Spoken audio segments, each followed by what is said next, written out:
Well, a new book revealing California Governor Gavin Newsom's shady past and family ties. Last week, we told you about his bronze bust in San Fran City Hall. A bust of a politician is nothing new, but according to the book, Newsom helped pay for the bust himself. Quote, 3 private organizations each donated to a nonprofit called Community Initiatives. And as it turns out, 2 of those payments came from companies owned by Newsom. The book continues.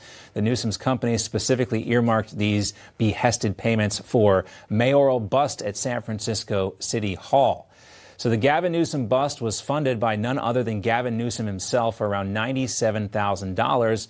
But there's plenty of more shadiness when it comes to Gavin Newsom. He repeatedly claimed that he was once scouted by the Texas Rangers and played baseball at Santa Clara University on a scholarship despite his poor grades and SAT scores. And you may say in the book that Newsom forgets to mention that he also had a recommendation from former California Governor Jerry Brown to get into the school.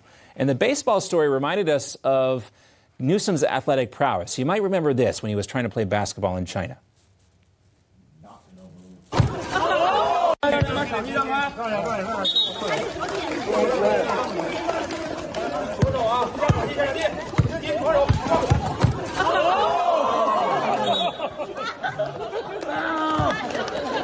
Oh, do you remember that?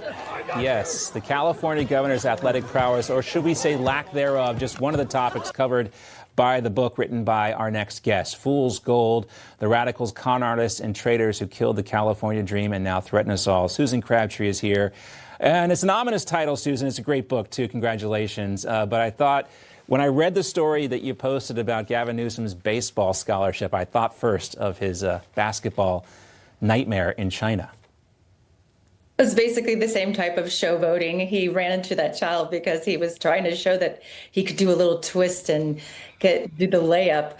But when it comes to his baseball, we called it Field of Schemes, because he is constantly saying that baseball created him, that baseball saved him, and actually he's governor because of his athletic prowess on the baseball field.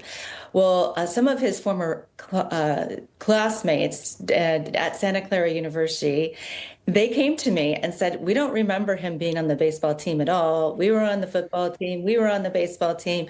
We don't remember it. So why don't you check it out? So I did. And I actually talked to his assistant coach, Mike Cummins. He did play on the baseball team, but it was the JV team, and it was only for the freshman year.